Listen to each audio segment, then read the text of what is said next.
Point of order, Mr. Ed Miliband. Thank you, Mr. Speaker. Can I seek your advice on an urgent matter of the HS2 route and the announcements due to be made by the Transport Secretary today, which will affect millions of people?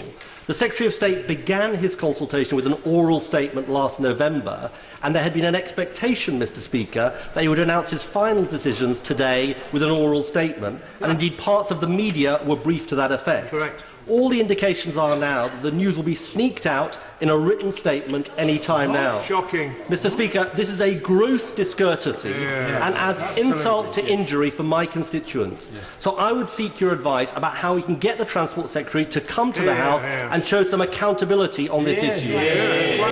Point of order, Gerald Gillen. Further to that point of order, Mr. Speaker, I would seek your advice because today the government has announced, and certainly been all over the airways, £6.6 billion worth of contracts on HS2.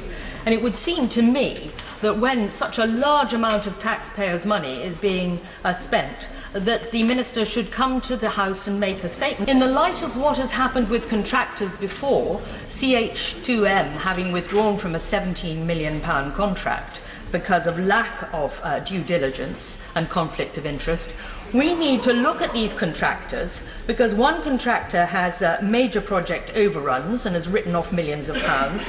Two contractors have pulled out of other public service contracts, and one is having financial problems and restructuring. I would seek a statement. Further to my honourable friend's point of order, I would add that it's not just his constituents but voters across South Yorkshire and beyond, And West Yorkshire.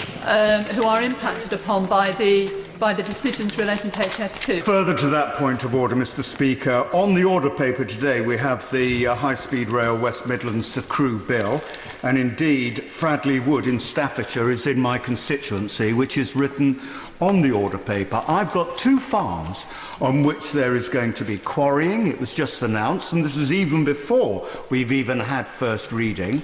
I've got elderly residents who are being told that their homes are going to be taken away from them.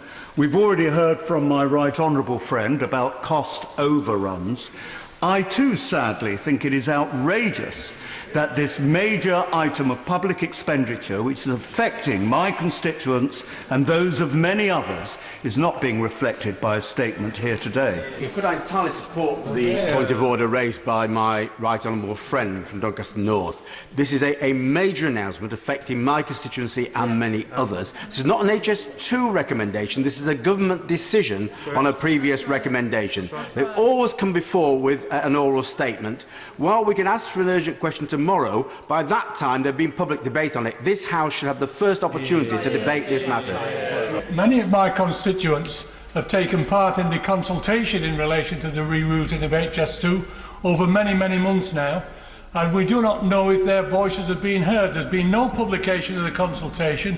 We're now threatened with a decision that's going to wreck over 100 homes in my constituency and many jobs as well in different employers in there. And I think it's absolutely outrageous that my constituents have been treated with contempt by ministers not prepared to come into this House and to tell us what they've spent all this money on and to come to logical decisions about this, as opposed to hiding behind setting out a written statement, we think, at some time today.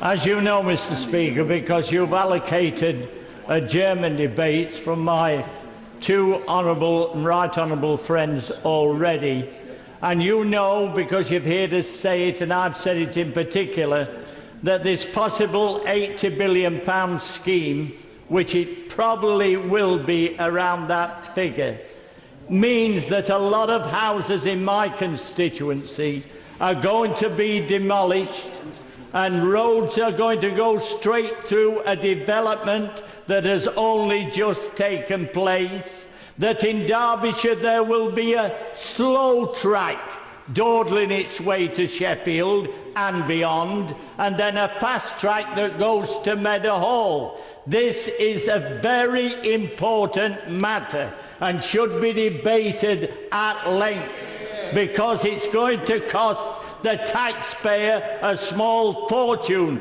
And as you know, the Sheffield line could have electrification all the way to London, and they'd get to London a lot quicker for a lot less money. This is an outrage. and that's why I raised the matter along with my honourable friends today.